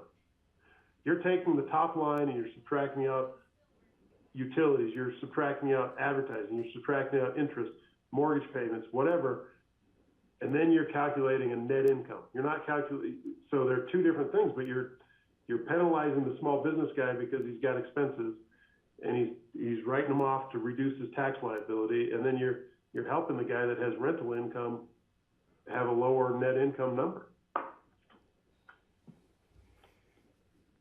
John, that's a great point, and maybe the change is to look at on the rental income, adding back some of those non-cash. I mean, the depreciation. Maybe look at adding those back on the rental income. But I do agree with you on the business self-employed. I mean, there are. I mean, I think we could take a closer look at that. I mean, I think there are some of the things in there. I mean, particularly capital equipment, right? I mean, if somebody's buying equipment to perform their job, I mean, that's a business expense. I mean, I don't know that we should be adding that back. Let me just jump in for a second. I think you both are bringing up very valid points, and I think given that we've only got a couple hours a couple times a month, it might be good to have a few board members take the discussion offline and make some suggestions, and then be able to meet with staff and talk about it, and then come back with a proposed modification if that's the way we want to go. Because I think this is valuable input, and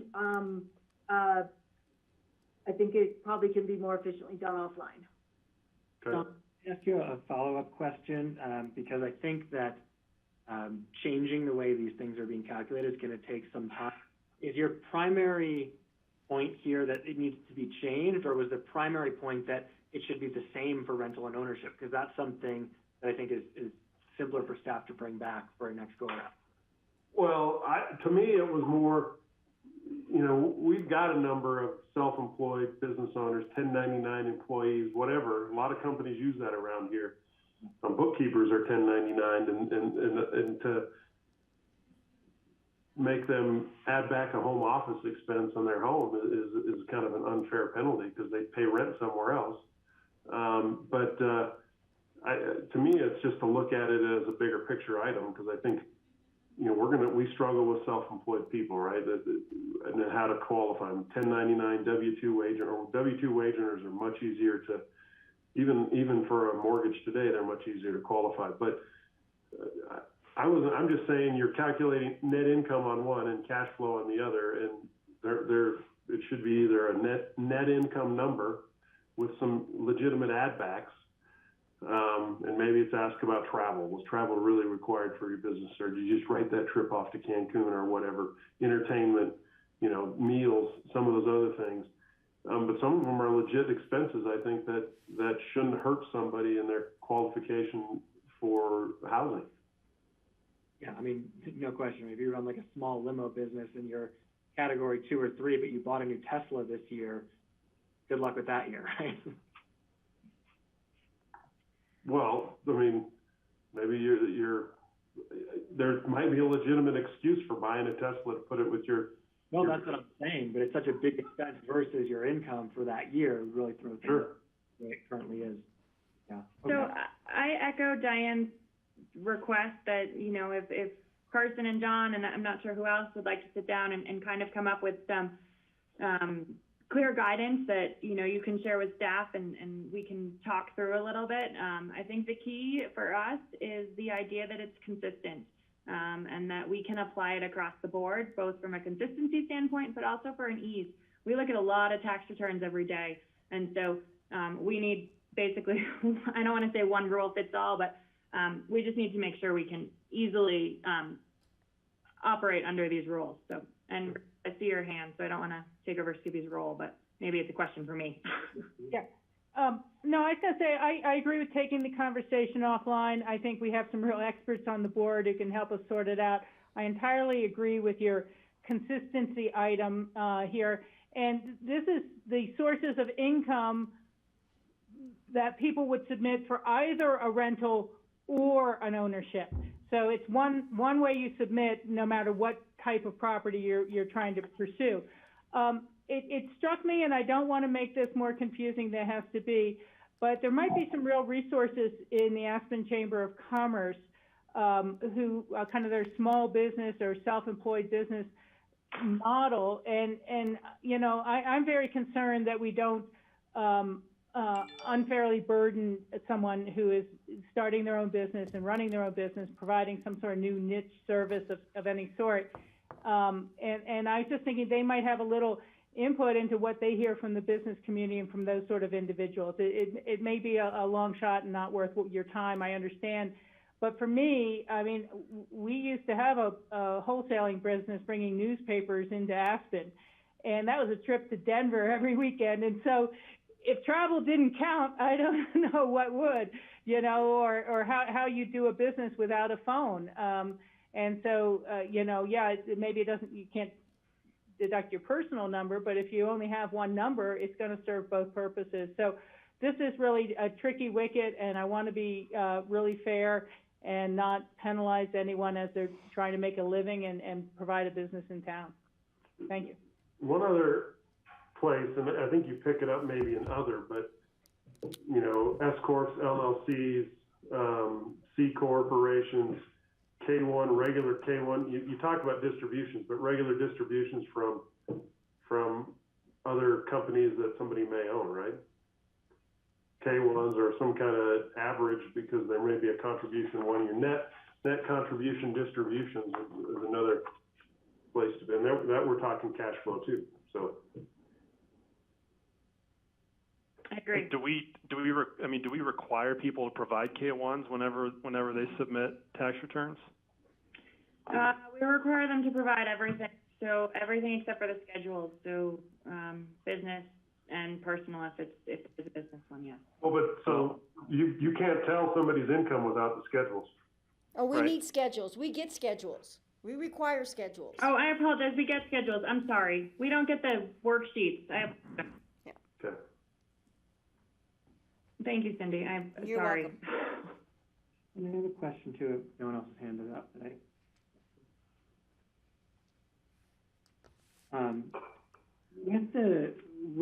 In this South Fork area, obviously we've had a lot of issues with people counting their own hours appropriately. So, I mean, I agree with the comments made that I'd like to see this, cleaned up and streamlined. But you mentioned that there might be other info living elsewhere. I'm just wondering, do we provide people before they have to track a single hour or income or expense, a guide for how to do that or a set of requirements? Yes. We have, they're brand new. We always had them kind of in multiple documents, but we have brand new how to rent and how to buy documents that were put together by staff internally, and then Slate Communications made them nice and pretty for us. They are currently on our website, but that is about a 4 or 5 page document each that has nice pictures and kind of arrows and numbers as to what you need in order to get into the program. And so it documents everything for a self-employed individual, but it just talks about, hey, I'm interested in renting. How am I going to get there? What do I need to do? And it does the same thing. And we do for self-employed have that list of documents that we're looking for when it comes to that individual applying. Yeah, and not just what they need to do to apply, but also do we help them understand like how they need to track their business once they are accepted, sign a lease or a mortgage? Yeah, I mean, normally it's a profit and loss statement and some invoices to back it up.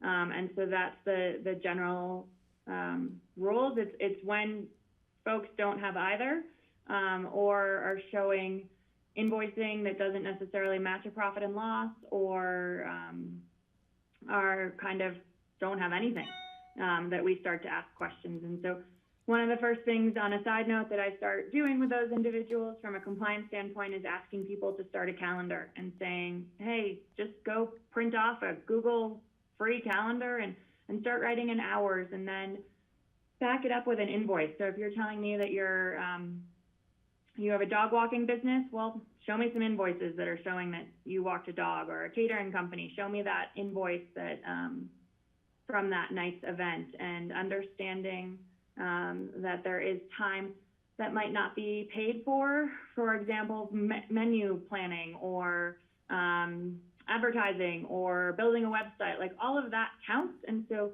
one of the things I always start talking to people about when we go down this path is that, and kind of creating that calendar, and people usually can pull it together and provide it back to us really quick as to kind of what they've been doing.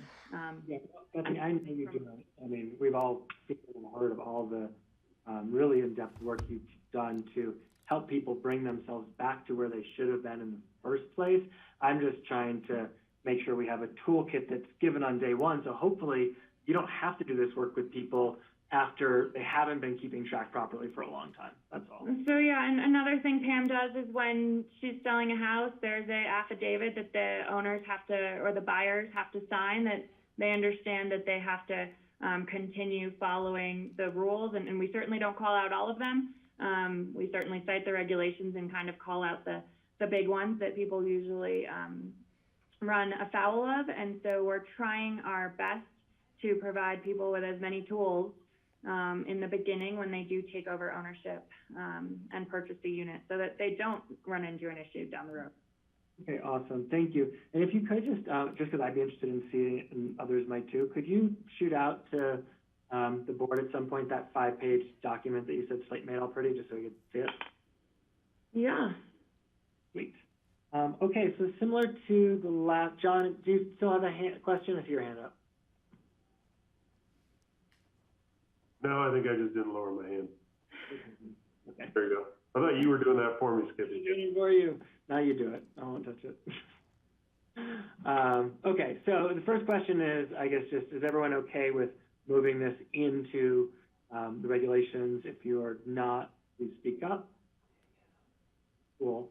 And then the second thing, the only real comment I heard, other than Carson and John offline talking about better aligning maybe how we calculate to support people who own their own businesses. But I did hear a desire to better align the requirements for rental and ownership to make sure that they're consistent, or just seeking consistency. Was there any other recommendation for change that I missed? I just got one question just to follow up. You know, on LIHTC properties, it's a pretty clear guideline, but they're calculating net income, right? We look at the forecasting the 12 months ahead of where we are. So yes, that process differs from our normal qualification in that we don't take an individual's checking accounts. We actually have to go out and have the bank provide them directly to us, and it's a completely different process, a lot more time consuming because we can't take the applicant's word for anything they provide us. I mean, and the only reason I ask is because we've got, you've got AMI calculations that are based upon net income, right? That's our average. Aspen's higher than the state average, but we have a higher average. And so setting our qualifications based upon net income, I mean, there can be a fudge factor. I'm just trying to figure out the best standardized process to do to be fair to everybody. John, I think staff will reach out to you and Carson, just like to let this percolate for a bit, and then, whether it's direct comments or even business owners you could connect them with, just doing that offline, and then we can get through at least the next part of our thing today. That's cool. Yeah. Okay. Okay, so... Skippy, I'm sorry, I do have one more comment on this one. And I just going to leave it for the board to think about, but the averaging, the part in there, Bethany, about if your income has dropped significantly, you'll average or do something different. I'm not planning on moving, and I'm not applying for anything else, so I don't care how it turns out. But I just have to say, somebody like me, I had a decent salary in the Board of County Commissioners for 12 years, and I was term limited out and could no longer keep that job. And my earnings for the past 2 years have been far less than 20% knockdown, and so I can only think about what if other people had the circumstance of a job not returning.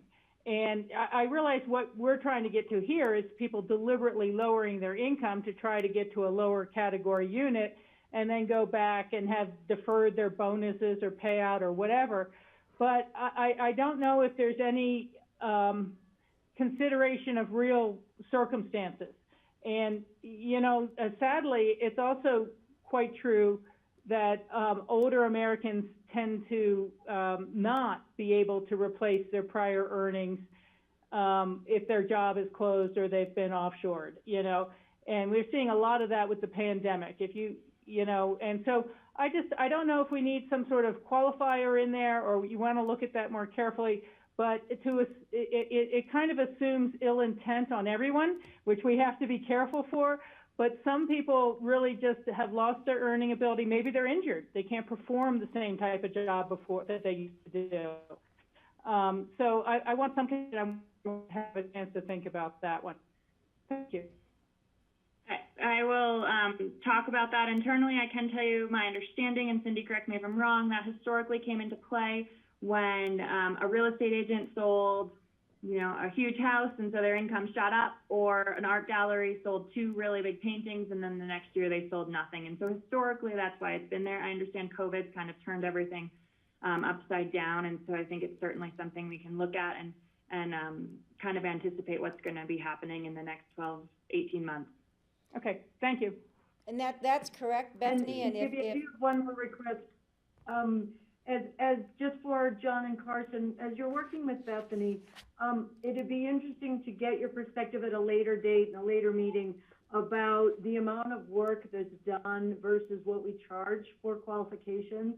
It's just come to my attention over the past couple of weeks in working with some properties that aren't using APCHA for resales, and APCHA's doing a lot of work for $50 fee. And it's one of those, it's a future conversation. I know it's one the board's had in the past. It's not something that we have to cover today, but I think it's where you're going into this process and kind of getting an inside view. That might be a helpful perspective for the future. Thanks. I've been a big advocate of increase the fees. Me too. Cool. So, unless somebody has otherwise, then Diane, what we're hearing is to move this forward, put in a little thought on consistency and alignment on rental and ownership, and then an offline and separate check-in with John and Carson on calculations and fee, or whatever that amount is for the service. Is there anyone else who has anything to add? Diane, is that clear? That's clear. Thanks, Skippy, and thanks, Bethany. Awesome. Thank you, Bethany, for leading us through that. Look, we did regulation-y things. Great. Okay, so we'll move into our discussion item. I think I'm told this should go relatively quickly.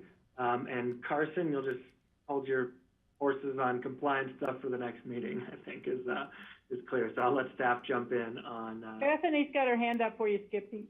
Oh. Cindy, I'm going to keep sharing my screen so that what they're looking at is on the screen, and I'm going to mute myself and let you go. Thank you. Thanks, Rachel. Good looking out. So all this does is it makes it it takes the category 6 and 7 sales prices and puts it as a category 5. That's exactly what we did with the incomes when we eliminated category 6 and 7 incomes. The intent at the time that this was changed when we went to AMI was that we would immediately, or in a very short period of time, create an affordability standard and then go back and eliminate category 6 and 7 sales prices. It's been a few years now, and there are people who own category 6 and 7 units that they see that we don't have category 6 and 7 incomes, and they're concerned. So all this does is it follows what was done with the incomes. We made sure that category 5 income included category 7 income at the time that we eliminated category 6 and 7. So again, all this is doing is creating that category 5 maximum sales price, incorporating the category 7 sales prices for each of the units.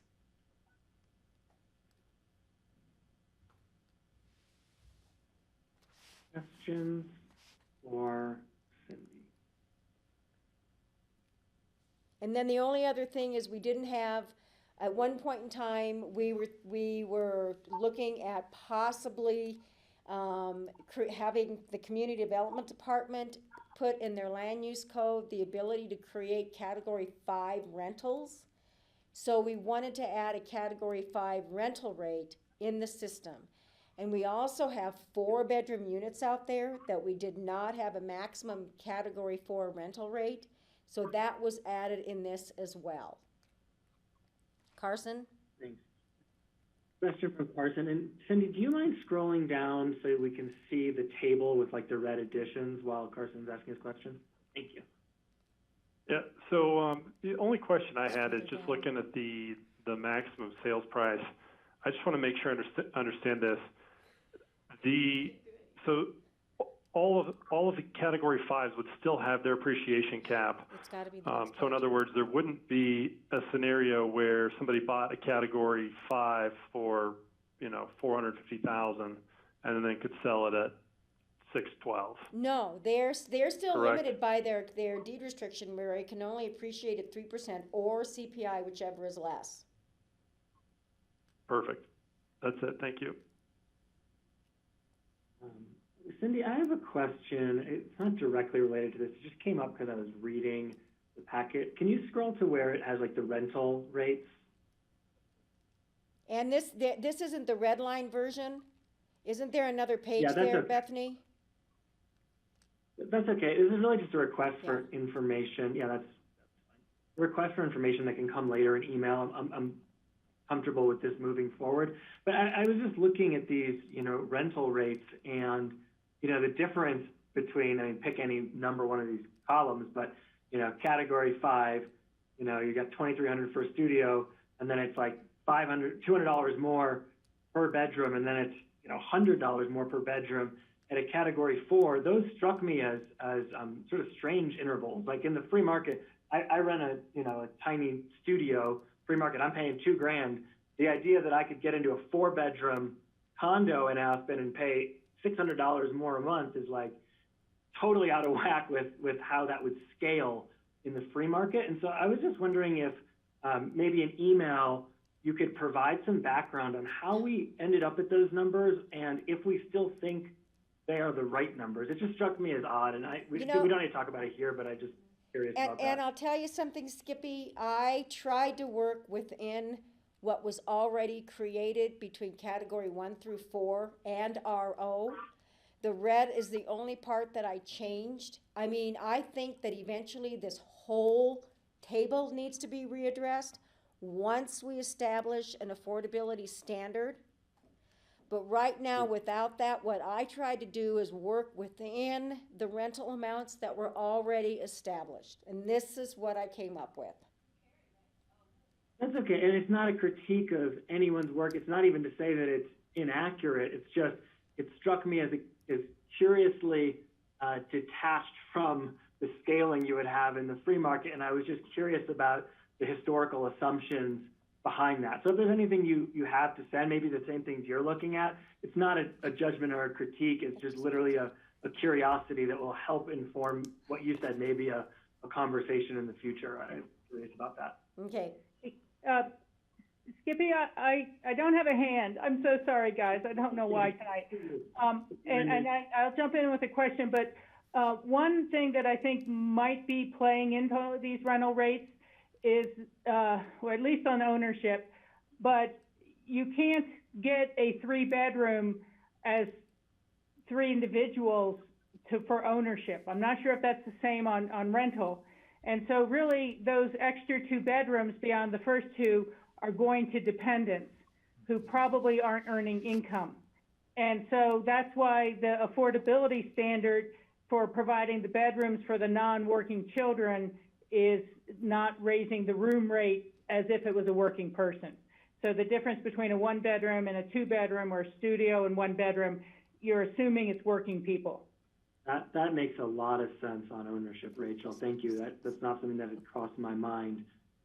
So that does make sense. On rental, I don't know what the rules are, but I certainly know, like I have a bunch of friends who are independent workers who rent and room together, right? And they all have their Yeah, and so I agree. I think on rentals it might be different, but maybe we're setting the prices as if 3 bedrooms are going to have children, and they don't. They have 3 or 6 working adults. So, that's something to really check into. I agree with you there very much. I wanted to kind of just ask about the very first line in the memo, and maybe I'm misunderstanding it on this one, but it says that maximum income restrictions were eliminated for category 6 and 7. Is that accurate? I mean, that means somebody with $1 million income could come in and run a category 6 and 7 because we don't have an income limit anymore? No, were they replaced with the category 5 income limit? They were replaced with the category 5 income limits. Okay, because that's really just not clear from that first sentence. I mean, I was like, what? And so I really appreciate that. And then I just had a broader comment perhaps on AMI, and I'd like us to take a look at it sometime. And Diane has been wonderful and provided me with some real research on it. Area median income takes an average of everyone, including all the free market, and that potential income that can support, $15 million homes in the West End. And it's concerned me that it's kind of skewing what we then think our locals are earning. What is the median income when you have a lot of incomes brought in from out of the area? And so one of the last articles Diane forwarded to me was about the Washington, D.C. area, and it answered a lot of questions about AMI. And it said, well, you know, since a lot of people work in D.C. who don't live in D.C., for our AMI area, we include, you know, 22 surrounding towns and cities and counties. And that's how they do the average. And it made me think, well, boy, should we be doing our AMI average on the Roaring Fork Valley, or should it just be on Aspen? And, you know, at the very, very close of the article, it gets to the point where it says, so, resultingly, people who only earn 30% of AMI have no housing built for them in the DC area. And again, I'm just worried that we're assuming that people in the grocery store or in these other places that our medium is higher than it is for the service industries we have. And I know the Bureau of Labor Statistic numbers are just actual earnings, what people are getting paid and what they're earning.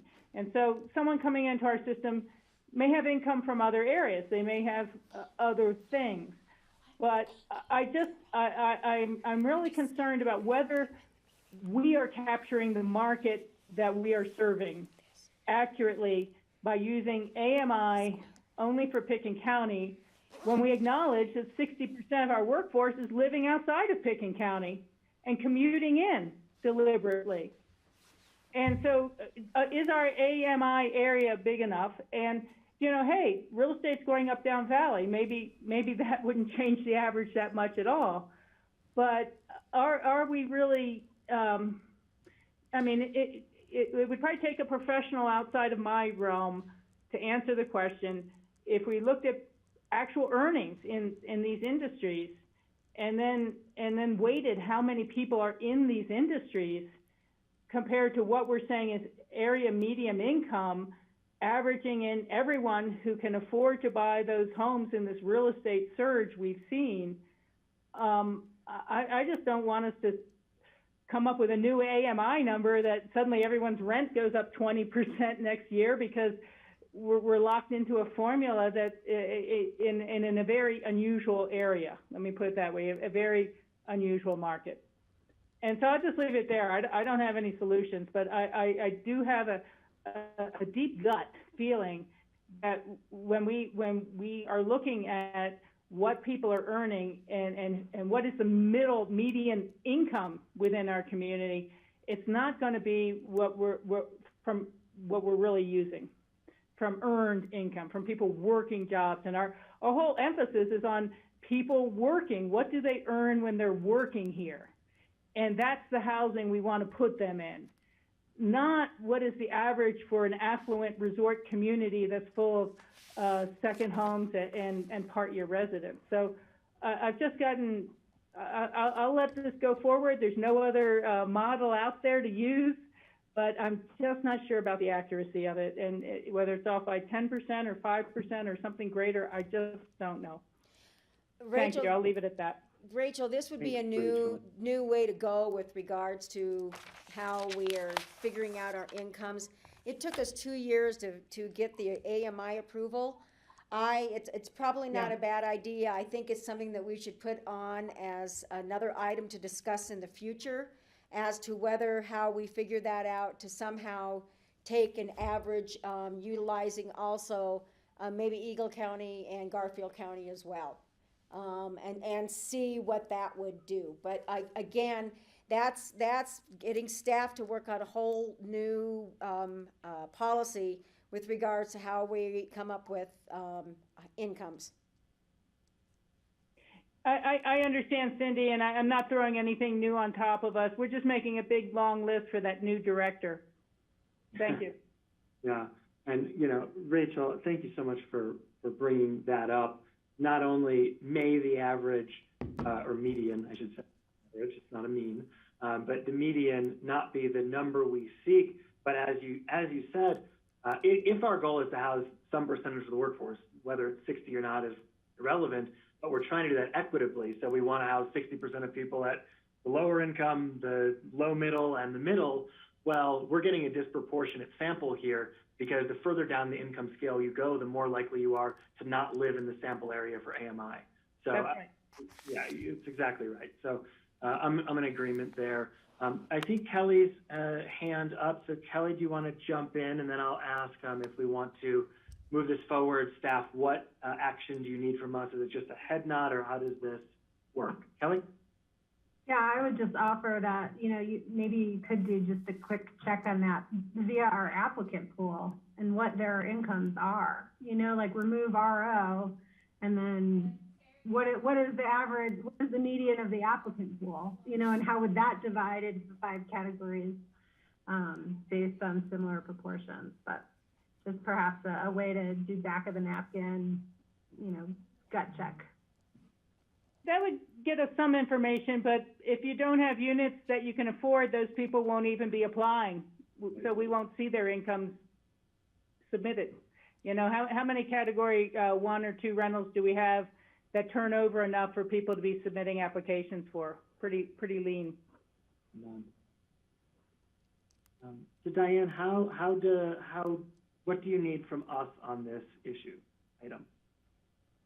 Are you referring to this particular one that's on the table, or are you talking about the AMI versus earnings, No. et cetera? Okay. Yeah.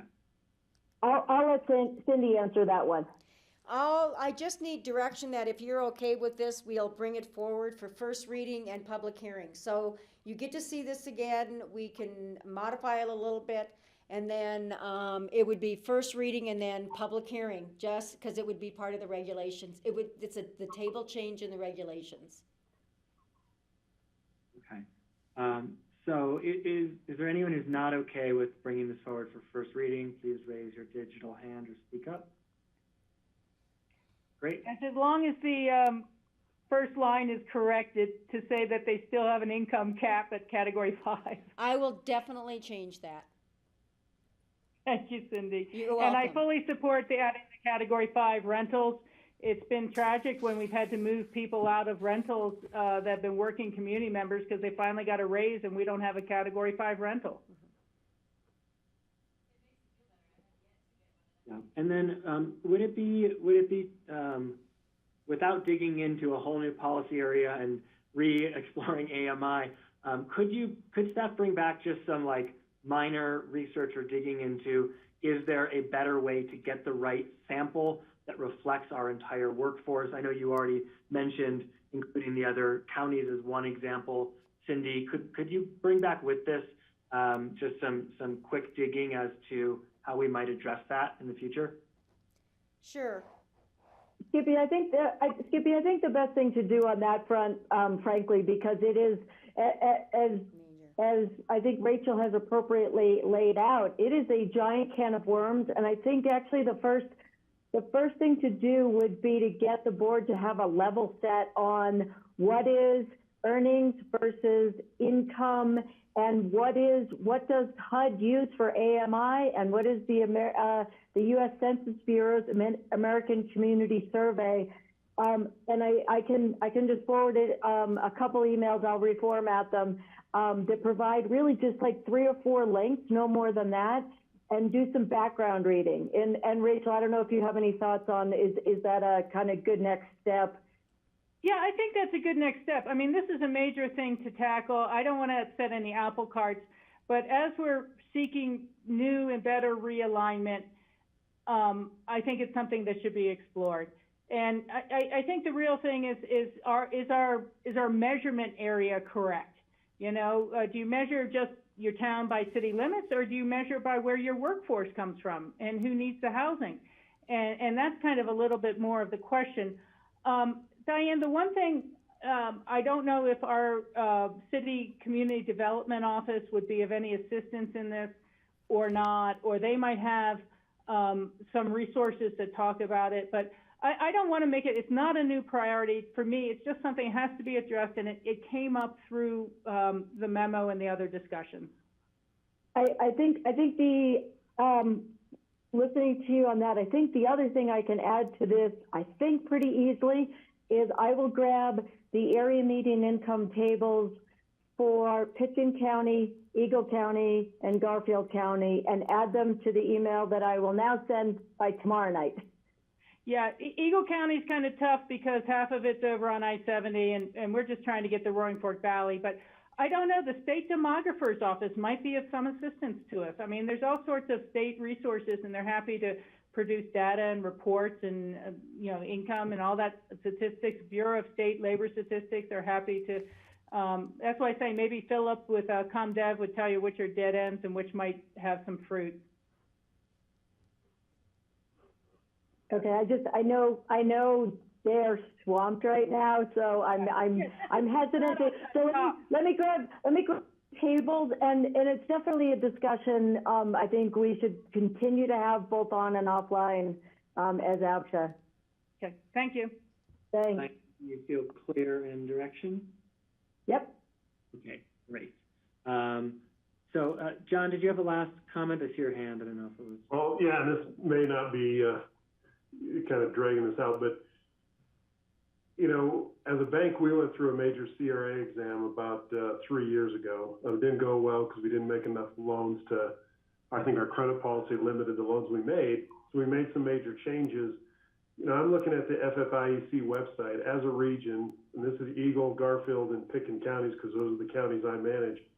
You know, we use a state average for income, and we try to make low to moderate income loans. We're judged by our peers. Our peers' average was a 10% of all their HMDA loans that they made, which are mortgage loans, to low to moderate income people. So low to moderate income people equal 80% of that state average. At the time, I want to say the state average is $63,800. Today it's $71,000 a year. So anybody below that state average was 80% or below was considered low to moderate income. But it's hard as heck to find people. We've looked throughout my entire region for people that qualify for a mortgage that are that low to moderate income number, because people make, at least what we see is significantly more, and you think, you know, we're providing a mortgage loan to somebody that's first time home buyer or whatever it is, and they're making $85,000-$90,000 as a family, even more at some points, a couple of jobs. I mean, we know the stories with people.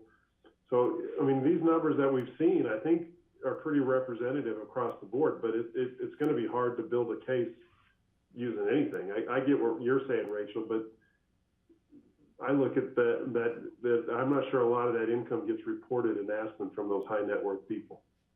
Yeah, it's a can of worms, but, you know, John, if you don't find a $90,000 property to buy, you don't even go into the bank to talk about loans. Yep. Yeah, you're absolutely right. A lot of people not knocking on your door.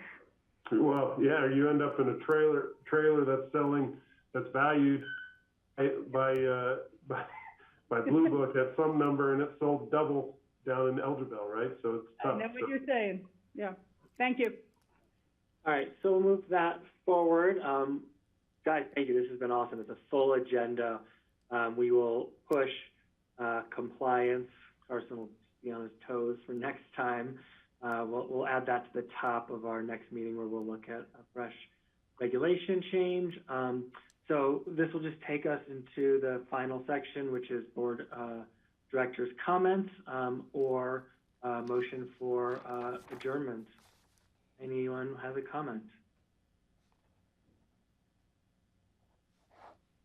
Rachel, I can't see you or your hand. Do you have any? Nope. I got one. It's great to be in the orange. Yes, headed towards yellow. Cool. Well, seeing none, one maybe group comment we could all just say is happy birthday to Rick. Happy birthday, Rick. Thank you, everybody. I have a birthday dinner. Happy birthday, Rick. It's getting cold, so I'll make a motion to adjourn if that's all right with everybody. I'll second. Got a first and a second. Cindy, would you read the roll? Yes. Skippy. Yes. John. Yes. Carson. Yes. Rick. Yes. Kelly. Yes. Thank you. Bye-bye, everybody. Nice. Thank you. Thanks.